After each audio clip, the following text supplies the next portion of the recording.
ശ്രദ്ധിക്കണം, അല്ലെ ശ്രദ്ധിക്കും. ഏതമ്മമാർക്കും വേണേൽ മറുപടി പറയാം. ബാഗ് ചെക്ക് ചെയ്യും, കുട്ടികളോട് അന്ന് നടന്ന കാര്യങ്ങൾ ചോദിച്ചറിയും. അന്ന് നടന്ന കാര്യങ്ങൾ ചോദിച്ചറിയും. ആ പിന്നെ പിന്നെ പറ, അവര് പറഞ്ഞു തരും. ആ പിന്നെ പിന്നെ പിന്നെ അത് മാത്രം പോരാ, അത് മാത്രം പോരാ. ഇവനെ നോക്കിയേ, ഇവനെ ഇപ്പൊ നോക്കിയിട്ട് എന്ത് ഭാവമാണ് അവന്റെ മുഖത്തുള്ളത്? കള്ളലക്ഷണമുണ്ട്. കള്ളലക്ഷണമുണ്ട്. അല്ല, അവൻ എന്റെ അടുത്ത് ഇരിക്കുന്നതുകൊണ്ട് ചിലപ്പോ ഒരു ഭയം കാണാം, അല്ലെ ഭയക്കേണ്ട കാര്യമില്ല. ഞാൻ അവനെ ദത്തെടുത്തിരിക്കുക. അപ്പൊ അല്ലെങ്കിൽ അവന്റെ മുഖം എന്തായിരിക്കും? ഇപ്പൊ ഒരു ചെറു ചിരിയില്ലേ ഉണ്ട്. ഇനി ഇവന് തലവേദനയാണെങ്കിൽ അവന്റെ അവസ്ഥ എന്തായിരിക്കും? ചോദ്യമാണ്. ഞാൻ എന്തുകൊണ്ടാണ് പറഞ്ഞതുകൊണ്ടായിരിക്കും പിന്നെ പറയാം. ഇവന് തലവേദന എടുക്കുകയാണെങ്കിൽ അവന്റെ കണ്ണ് നോക്കിയാൽ വേദന അറിയാൻ പറ്റും, അല്ലേ? അതുപോലെ നമ്മുടെ പെൺമക്കളുടെ ആയാലും മുഖത്ത് നോക്കിക്കഴിഞ്ഞാൽ അവർക്ക് സന്തോഷമാണോ, വിഷമമാണോ, സങ്കടമാണോ, അവരെ ആരെങ്കിലും ഭീഷണിപ്പെടുത്തിയിട്ടുണ്ടോ എന്നൊക്കെ അറിയാൻ പറ്റും. അതുകൊണ്ട് ഞാൻ പറയുന്നത്, നിങ്ങൾ ആദ്യം ഇതൊക്കെ നോക്കുന്നതിന് മുമ്പ് അവരുടെ മുഖത്തേക്ക് നോക്കണം. സ്കൂളിൽ പോയിട്ട് വരുമ്പോൾ അല്ലെങ്കിൽ കോളേജിൽ പോയിട്ട് വരുമ്പോൾ മുഖത്തേട്ട് നോക്കുമ്പോൾ അറിയാൻ പറ്റും അവർക്ക് സന്തോഷമാണോ, വിഷമമാണോ, ദുഃഖമുണ്ടോ എന്നൊക്കെ അറിയാൻ പറ്റും. എന്നിട്ട് എന്ത് ചെയ്യണം? ഒന്നാമത്തത്, അവർക്ക് വിഷമം ഉണ്ടെങ്കിൽ അവരുടെ ചോദിക്കണം, എന്താണ് അവരുടെ വിഷമത്തിന് കാരണം എന്ന് ചോദിക്കണം. അത് മനസ്സിലാക്കണം. രണ്ടാമത്, അപ്പൊ ഇത്രയും കാര്യങ്ങൾ സംസാരിച്ച് അവരുടെ മുഖത്ത് നോക്കി 2 വാക്ക് 2 മിനിറ്റ് സംസാരിച്ച് കഴിയുമ്പോൾ അവരുടെ മുഖഭാവം നമുക്കറിയാൻ പറ്റും, അവരുടെ മനസ്സിലിരിപ്പ് നമുക്കറിയാൻ പറ്റും. എന്തുകൊണ്ടാണ് അങ്ങനെ ചോദിച്ചതിന് കാരണം മനസ്സിലായോ? അതായത് കഴിഞ്ഞ ദിവസം പത്രം വായിക്കുമോ? വായിക്കത്തില്ലല്ലോ, നല്ല ശീലമില്ലല്ലോ. അതുകൊണ്ടാണ് ഞാൻ പറയുന്നത്. കഴിഞ്ഞ ദിവസം 4ാം ക്ലാസ്സുകാരിയായ ഒരു കുട്ടിയുടെ ബാഗ് അമ്മ പരിശോധിച്ചപ്പോൾ 2500 രൂപ വിലയിരുന്ന ഇലക്ട്രോണിക് സിഗരറ്റ് ആ ബാഗിൽ നിന്ന് കിട്ടി.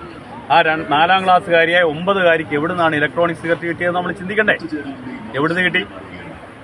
8ാം ക്ലാസ്സുകാരിയായ ബാഗ് പരിശോധിച്ചപ്പോൾ MDMA. എന്താണ് MDMA അറിയോ? മാരകമായ മയക്കുമരുന്നായിട്ടുള്ള MDMA ആണ് 8ാം ക്ലാസ്സുകാരിയായ ബാഗ് പരിശോധിച്ചപ്പോൾ കിട്ടിയത്. ആ കുട്ടി ആത്മഹത്യ ചെയ്തു. കാരണം എന്താണെന്ന് അറിയണ്ടേ? 8ാം ക്ലാസ്സുകാരി ആത്മഹത്യ ചെയ്യുന്നതിന് കാരണം എന്തായി? ആ കുട്ടിയെ ഈ MDMA ചെറുതായിട്ട് കൊടുത്തിട്ട്, ക്രീം ബിസ്ക്കറ്റിനകത്ത് MDMA കൊടുത്തിട്ട് ആ കുട്ടിയുടെ നഗ്നമായ ഫോട്ടോ എടുത്തു. ആ ഫോട്ടോ കാണിച്ചുകൊണ്ട് ആ കുട്ടിയെ ഭീഷണിപ്പെടുത്തി ഈ MDMAയുടെ കാരിയറാക്കി മാറ്റി, എന്നുവെച്ചാൽ വിൽപ്പനക്കാരിയാക്കി മാറ്റി. 13ാമത്തെ ദിവസം ആ കുട്ടി ആത്മഹത്യ ചെയ്തു. അപ്പൊ ഇതൊക്കെ പത്രത്തിൽ വരുന്ന വാർത്തകളാണ്, ഞങ്ങൾ കേസെടുക്കുന്നതാണ്. അപ്പൊ നിങ്ങൾ ദയവായി എന്ത് ചെയ്യണം?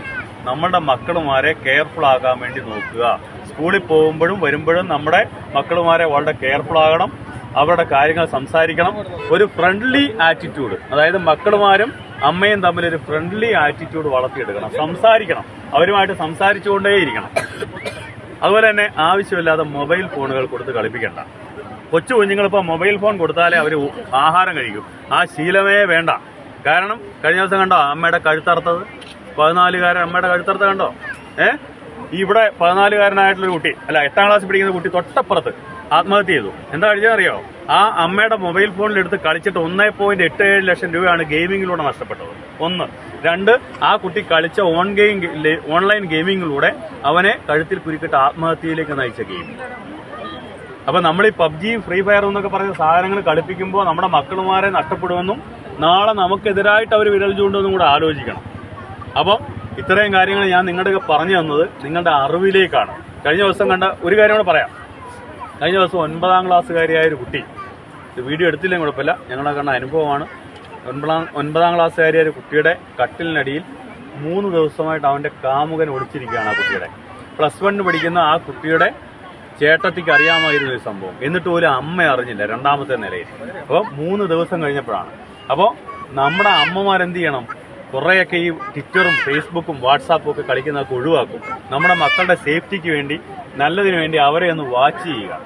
മൊബൈൽ ഫോണിലുള്ള കളിയൊക്കെ ഒന്ന് ഒഴിവാക്കിക്കുക. കൊച്ചു കുഞ്ഞുങ്ങൾക്ക് കൊണ്ട് മൊബൈൽ ഫോൺ കൊടുത്ത് കളിപ്പിക്കണ്ട. ഇപ്പോൾ കണ്ടില്ലേ, കൊച്ചു മൊബൈൽ ഫോൺ ഇങ്ങനെ തോണ്ടിക്കൊണ്ടാണ് ആഹാരം കൊടുക്കുന്നത് ചെറിയ കുഞ്ഞുങ്ങൾക്ക് വരെ. അത് ശീലിപ്പിക്കേണ്ട. ആ ശീലങ്ങളൊക്കെ മാറ്റുക.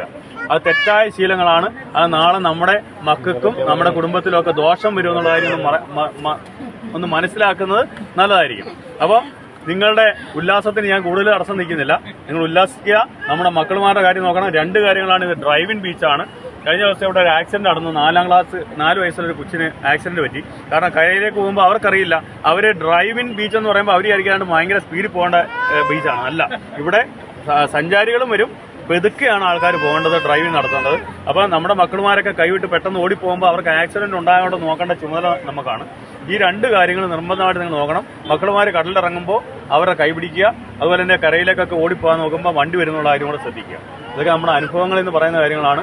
ഇത് നിങ്ങൾക്ക് ബുദ്ധിമുട്ടാകാൻ വേണ്ടിയല്ല, എല്ലാവരും ഹാപ്പിയായിട്ട് ക്രിസ്മസ് ആഘോഷിക്കാൻ വേണ്ടി എല്ലാവിധ ക്രിസ്മസ് ആശംസകളും.